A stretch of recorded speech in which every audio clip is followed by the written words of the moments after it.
Yeah, just look at the next couple of months. You said the BRICS meeting in October, but we also found out about October 1st where the United States is pushing that mandate of the banks have to hold at least 4.5% of Basel gold or three. tier one. Yep. And which is funny because the BRICS unit is 40% and ours is 4.5%, which just Well, if you think shows. about that, so think about that for a moment.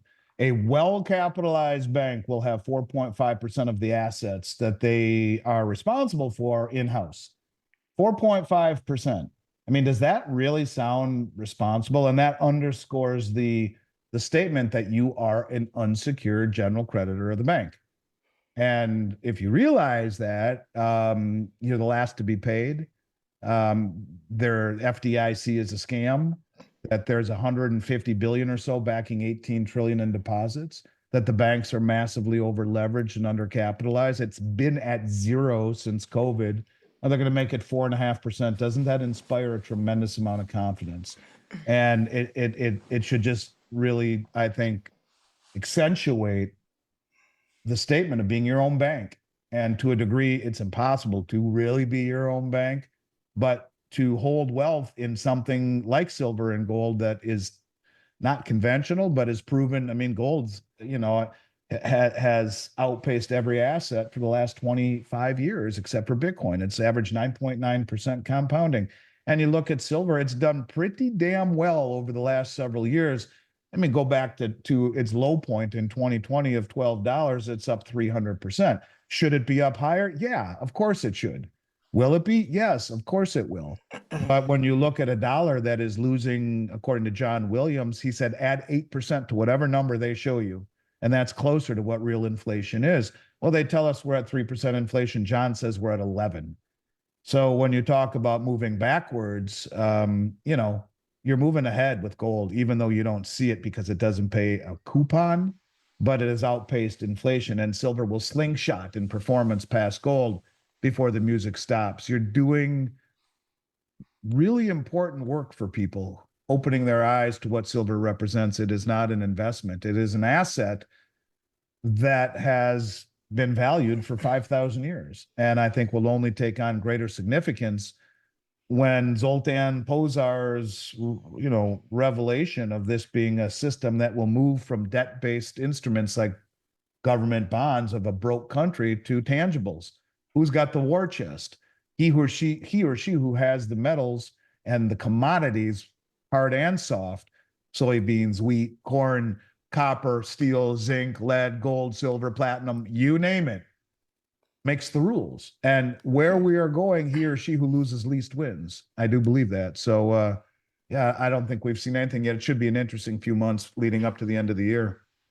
Yeah, the timing, like the BRICS meeting in October, we saw that, you know, since last year, but we just now found out, I don't know how long ago they announced the October 1st mandate thing, but the timing is not ironic. So it's like they're trying to combat, BRICS, which is interesting itself, but then in November you have the election, right? So I just feel like these are like the last, even though things are crazy, these are the last couple of months where things are really not that as crazy as they're gonna get. Like I feel like after October, when all the brick stuff at, I feel like that's when, especially with the election and not only just the election from Kamala versus Trump, but domestically, geopolitically, even economically, I just feel like things are about to escalate way faster in the next couple of months, which is So crazy do to say. I. So do I. And I think that it's difficult for people to accept that reality because normalcy bias and recency bias would say that's not going to happen, that everything is going to be okay like it always has. And let's hope that that really is the case. But I don't think you get many opportunities in silver, like many opportunities in a lifetime, like you see in silver right now. And I say that I try and be as sincere as it's humanly possible, as we've talked about. The lack of supply, the plurality in demand in all of these different applications, and as John Little of the Pickaxe has talked about, the military applications, and There are very few things I've ever seen that offer the potential with what's called asymmetrical risk reward. It's the best asymmetrical risk reward portfolio or setup I have ever seen in my career, which means what offers you the best upside with the lowest downside. To me, that's silver. I've never seen anything quite like it. So, yeah, I think over the next few weeks, as we continue to talk every Tuesday, that it will be very, very interesting.